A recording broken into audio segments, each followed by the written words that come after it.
नमस्कार, स्वागत आहे तुमचं अक्षताज रेसिपी मध्ये। आज मी तुम्हाला दाखवणार आहे एक पारंपरिक आणि झटपट बनणारी रेसिपी बेसन।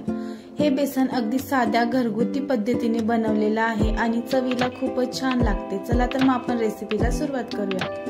तर बेसन बनवण्यासाठी इथे मी अर्धा वाटी बेसन घेतलेला आहे। खूप बेसन घ्यायचं नाही कारण ते शिजून जास्त होतं। तसेच एक मोठा कांदा कापून घेतलेला आहे आणि एक टोमॅटो कापून घेतलेला आहे आणि काही हिरव्या मिरच्या मी इथे घेतलेल्या आहेत, साधारण 9-10 असतील। तसेच लसूण पाकळ्याही मी इथे घेतलेल्या आहेत। तर सगळ्यात आधी आपल्याला हे जे बेसन आहे ते एका बाउल मध्ये काढून घ्यायचं आहे आणि याच्यामध्ये आता थोडं पाणी मिक्स करून याचं पातळ असं बॅटर तयार करून घ्यायचं आहे, ज्याने आपल्या बेसन मध्ये गाठी होणार नाहीत, बेसन अगदी छान होईल। ही एक ट्रिक आहे। बऱ्याच जणांच्या बेसन मध्ये खूप गाठी होतात, तर गाठी होऊ नये म्हणून तुम्ही अशा प्रकारे बेसनाला पातळ बॅटर मध्ये बनवून तुम्ही बेसन बनवू शकता। हे बघा, अशा प्रकारे इथे हे आपलं बॅटर तयार झालेलं आहे। आता एका कढईमध्ये ह्या हिरव्या मिरच्या मी भाजून घेत आहे।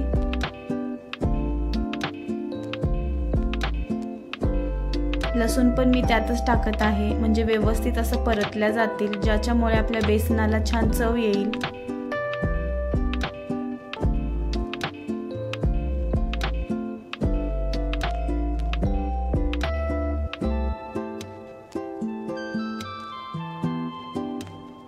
हे बघा, मिरच्या व्यवस्थित भाजलेल्या आहेत। याचं मी आता पेस्ट करून घेणार आहे। तुम्ही पाहू शकता मिक्सरला मी याची बारीक पेस्ट करून घेतलेली आहे। आता एका कढईमध्ये मी तेल टाकून घेत आहे।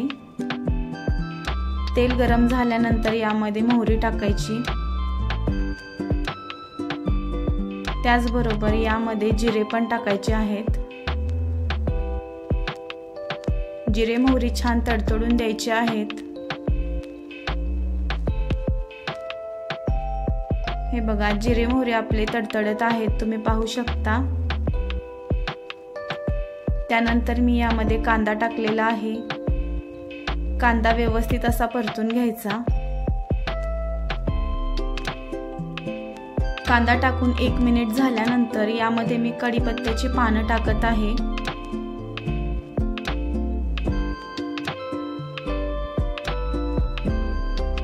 व्यवस्थित मिक्स करून घ्यायचं।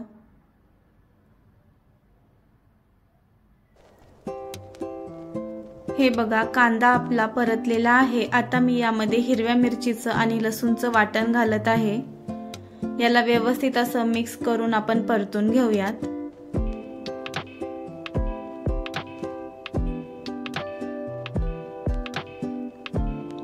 साधारण 2-3 मिनिटे परतायचं, जास्त परतायचं नाही।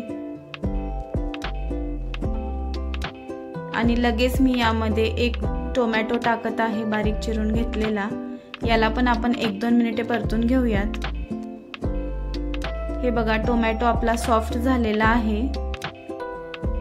आता आपल्याला यामध्ये पाणी टाकून घ्यायचं आहे।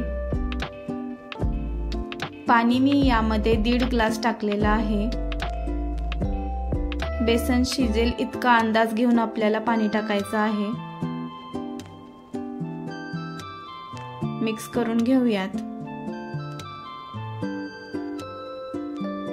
आता यामध्ये चवीनुसार मीठ टाकायचं आहे।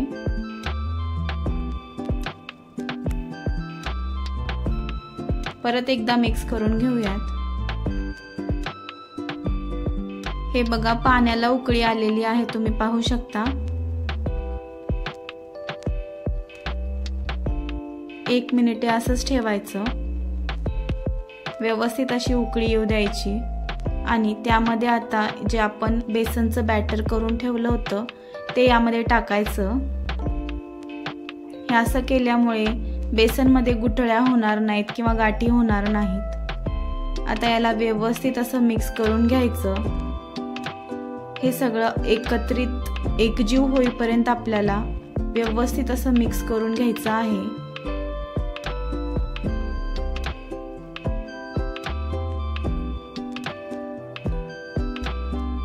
आता मी यामध्ये हळद टाकत आहे।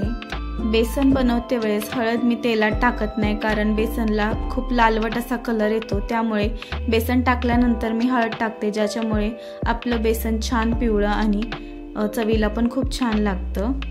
हे बघा, मिक्स करून घेतल्यानंतर झाकण ठेवून आपल्याला 9 ते 10 मिनिटे बेसन शिजवून घ्यायचं आहे.